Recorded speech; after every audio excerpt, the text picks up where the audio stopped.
Hey everybody, Glenn Hausman here with No Vacancy News and a breaking news story. You've probably heard by now that the AAHOA convention is not able to be held in person in Orlando, so it's going virtual. To discuss that today, we have Mr. Cecil Staton, President and CEO of AAHOA. Cecil, before we get started, I just want to say I'm very disappointed in the state of Florida. I feel as if they've been denying what is obvious. The data is there, and now it's hurting business. You're unable to have your conference because they didn't put in the right measures to protect business, and now everybody's going to suffer. Am I right about that? How do you feel about that? Sorry to come on so strong, but I'm just so upset for you guys.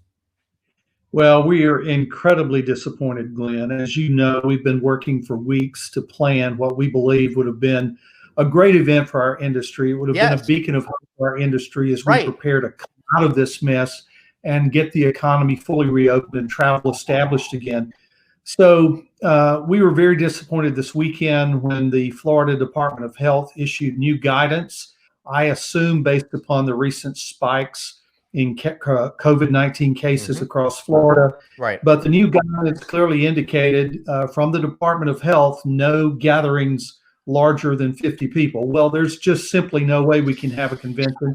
We spoke on Monday with the convention center, with our hotel partners.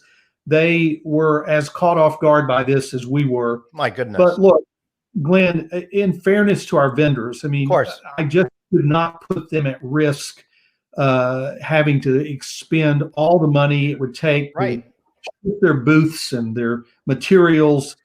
We had pushed it far too long anyway. And so we had to make what I think is the right decision, not only for our vendors, but also for our members as they were preparing their travel plans and so forth. You know, we still had over 400 vendors who were coming to AAHOA Cup.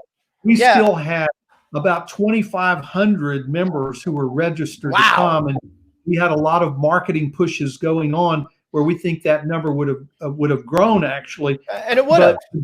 I mean, how many drive-ins do you get on a normal year, right? Yeah, well, absolutely. 500, 600, whatever it may be. So it's so disappointing, and we're frustrated. We're shocked. We are stunned by this. You know, our team has been meeting. We worked after we met with our officers yesterday afternoon about 4:30.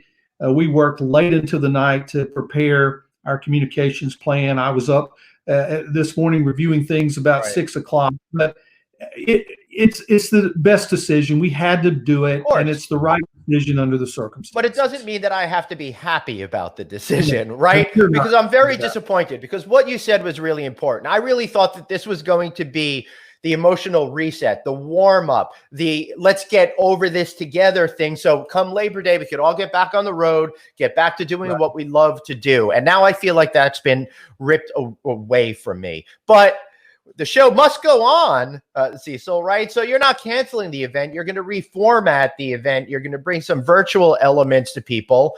So tell us about what we can expect and how we can support you, even if we can't be there in person together to celebrate. Well, thank you. Yes, indeed. We are planning to sort of pivot to a virtual event in August. It will be probably on the 10th and the 11th. I think we'll have at least a full day of programming. We're going to try to do the same thing virtually we would have done in Orlando, and that is bring together the best and brightest voices from our industry, leaders from across all aspects of our industry, to talk about really what hoteliers need to know and need to be prepared for as we get to that eventual point where we will be on the other side of COVID-19 and travel will resume.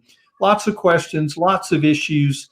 As you know, AAHOA has done great work over the last 3 months. We've done over 100 webinars, but we want to pull together the best and the brightest to provide that information. I also hope, in addition to that, that we'll provide some ways for our vendor partners to also have some exposure to our members through the virtual event. We've got to work out what that means and how that will actually occur. But we are well ahead of the curve in terms of our research and looking at the platforms this can be done. We've already done more than 20 virtual events over the last 3 months, in addition to the 100 plus webinars. So we know now how to do this, how to use the technology as we're using right now in order to pull a large number of people together. So it'll be different, but we're going to do something great that will continue to provide that beacon of hope for our industry. And Right. I'm looking forward to all the planning that will go on in the next few weeks, and we'll be releasing more details in due course. So is Buren still happy he became chairman this past week? Well, as you know, I joined AAHOA only in November, and so I had no idea that the year was going to turn out as it has. Certainly, Jagrudi, our outgoing chair, and Buren, who is now our new chair, none of them could really fathom what this year would be. So different than a normal traditional AAHOA year. Right. But I'm going to tell you this, Glenn. I'm very proud of this association. We've done our best work area ever in communications, in education, in our advocacy in Washington and across the 50 states.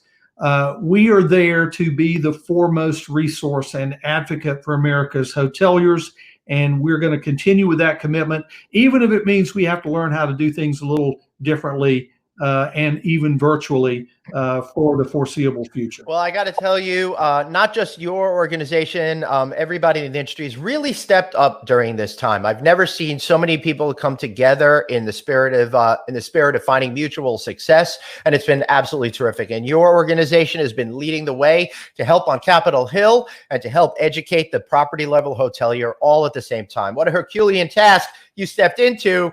I'm sure you probably would have said, maybe I'll just retire if you knew what was coming. Well, I'm proud of the work we've done. Look, we're stronger together, and we're going to get through this together as an industry. Before we wrap up, is there anything you're able to share yet about how elections for the board might work at this point? Well, we are required by our governing documents to have an annual meeting. The board has already set our annual meeting date for August the 11th. So we will have a virtual annual meeting, and we have already done our research and are prepared to do a very safe and secure virtual elections for AAHOA's board and for the position of secretary. And all of that will occur on August the 11th as originally planned. Excellent. That is really great news. Any final thoughts, sir? Thank you for your help in getting the word out, and we look forward to having as many people as possible participate with us on August 10 and 11 for virtual AAHOACon. Well, I'm totally disappointed we won't be able to be there in person. You know, we're the official podcast of the AAHOA event, so we're supposed to broadcast from the show floor. So we're going to have to do it virtually somehow, but hopefully we'll be able to do this stuff again together in the future. So for Cecil Staton and myself, thanks for watching. Leave your comments below. Be sure to subscribe to our newsletter by texting the word hotel to 66866. Thank you so much, and we'll see you next time.